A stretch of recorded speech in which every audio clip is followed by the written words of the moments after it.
غالباً 1906 میں آپ دوسری مرتبہ حج کعبہ کے لیے تشریف لے گئے تھے. آپ کے بڑے صاحبزادے حجت الاسلام مولانا حامد رضا خان رحمۃ اللہ علیہ بھی آپ کے ساتھ تھے. حج کی حاضری کے وقت اس وقت وہاں پر ظاہر سی بات میں 1906 کی بات کر رہا ہوں، وہابیت کا غلغلہ نہیں تھا.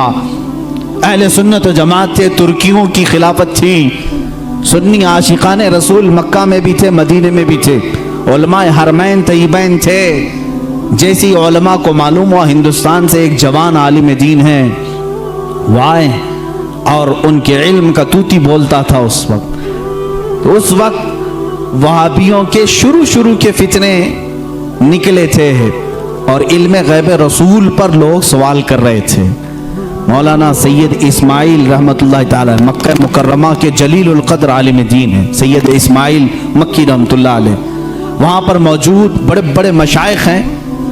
جب مولانا سید اسماعیل مکی رحمۃ اللہ تعالی علیہ کو خبر ہوئی تو ایک دن اعلیٰ حضرت رضی اللہ تعالیٰ عنہ مکہ مکرمہ میں طواف خانہ کعبہ کے بعد آپ مکتبۃ الحرم، مسجد حرم میں جو مکتبہ تھا، کتابیں رکھی جاتی تھی، لائبریری، وہاں جا رہے.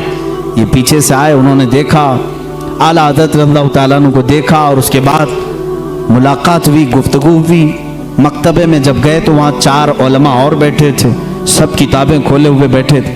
اعلیٰ حضرت سے ان لوگوں نے عربی میں سوال کیا کہ شریف مکہ گورنر، جو مکہ کے گورنر ہیں، ان کا ذہن خریدنے کے لیے کچھ وہابی علماء علم غیب پر سوالات کر رہے ہیں، ہمارے پاس 5 سوال آئے ہیں، آپ دیکھ لیں. چٹھی لی اعلیٰ حضرت نے اور اس کے بعد فرمایا کہ ٹھیک ہے، میں اس کا جواب لکھ دیتا ہوں، میں آپ کو لکھوا دیتا ہوں. ان علماء نے کہا ہم کو اتنا جلدی نہیں چاہیے، اتنا مفصل چاہیے، اتنا تفصیلی چاہیے کہ وہ ان میں سے کوئی جواب نہ دے سکے. اعلیٰ حضرت رحمۃ اللہ تعالیٰ علیہ مکتبۃ الحرم مکہ میں اس وقت موجود تھے اور انہوں نے ٹائم صرف 2 دن کا رکھا تھا. اسی دن اعلیٰ حضرت کو بخار آیا، دوسرے دن سخت بخار، اور اس وقت صبح کے وقت شاید غالباً 8 بجے یا 7 بجے حرم مکہ میں آپ بیٹھے تھے، علماء موجود ہیں بڑے بڑے. وہاں پر مفتی حنفیہ بھی تھے، مفتی شافعیہ بھی تھے، مفتی مالکیہ بھی تھے. یہ 4 مذاہب کے مفتی وہاں پر ہوتے تھے، ہر زمانے میں رہے ہیں. یہ بڑے بڑے عبقری شخصیات وہاں تھے. اعلیٰ حضرت رحمۃ اللہ تعالیٰ علیہ بخار کی حالت میں لکھانا شروع فرماتے ہیں. حضور صلی اللہ تعالیٰ علیہ وسلم کے علم غیب پر دلائل لکھانا شروع کرتے ہیں. قرآن کی آیتیں پہلے لکھائیں، احادیث رسول جمع کیا، اقوال سلف و صالحین جمع کیا، صحابہ و تابعین کے متعلق منسوب باتیں لکھائی، یہاں تک کہ وہ کتاب تقریباً 200 صفحات پر مشتمل ہو گئی، جس میں دلائل کا انبار ہے. 70 سے زیادہ دلیلیں آپ کی طرف خود سے دی گئی ہیں. قرآنی آیات اپنی جگہ پر، احادیث رسول اپنی جگہ پر، اقوال سلف و صالحین سب اپنی جگہ پر. 8 گھنٹے مسلسل لکھاتے رہے. 8 گھنٹے میں پوری کتاب تیار ہوئی جس کا نام رکھا الدولۃ المکیہ بالمادۃ الغیبیہ. یہ مصر سے بھی شائع ہوئی ہے، جس کو ابھی نام کی تبدیلی کے ساتھ وہاں کے ایک بڑے مشہور عالم، وہاں کے ایک استاد نے شائع کیا ہے، رفع الریب عما نال المصطفیٰ من الغیب. یہ کتاب ایسی ہلچل مچا دی مکہ میں.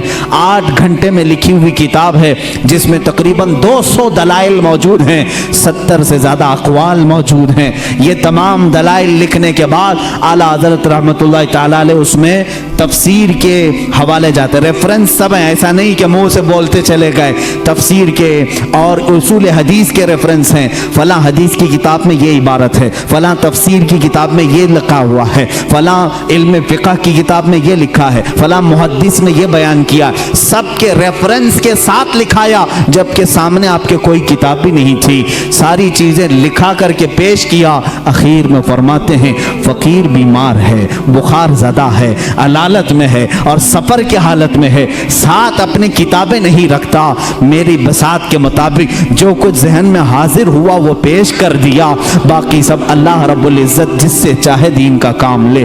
عزیزان گرامی، یہ کتاب جب گورنر مکہ شریف مکہ کے پاس سنائی گئی، پوری رات بھر بیٹھ کر کے وہ شریف مکہ کتاب سنتے رہے۔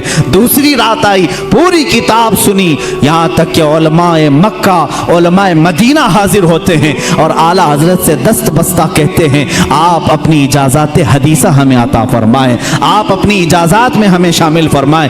اسی سفر حج میں اعلیٰ حضرت رحمۃ اللہ تعالی علیہ نے علماء حرمین کو اپنی اجازات عطا فرمائی۔ لوگ حرم کے علماء سے اپنی اجازت لینے آتے تھے اور حرمین کے علماء نے اعلیٰ حضرت سے اپنی اجازت لینے میں فخر محسوس فرمایا۔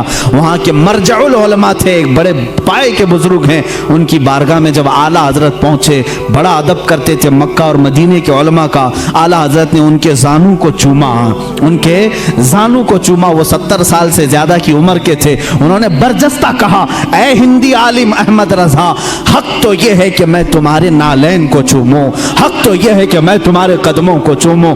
اعلیٰ حضرت رضی اللہ تعالیٰ عنہ کو یہ جو مقام دیا علماء حرمین نے، صرف اس لیے کہ جب اس نوجوان عالم دین نے میرے مصطفیٰ کی شان میں اگر کسی نے غیب کے علم پر سوال کیا تو قلم سے ایسا جہاد کیا ہے، دانت کھٹے ہی نہیں ٹکڑے ٹکڑے کر کے رکھ دیے۔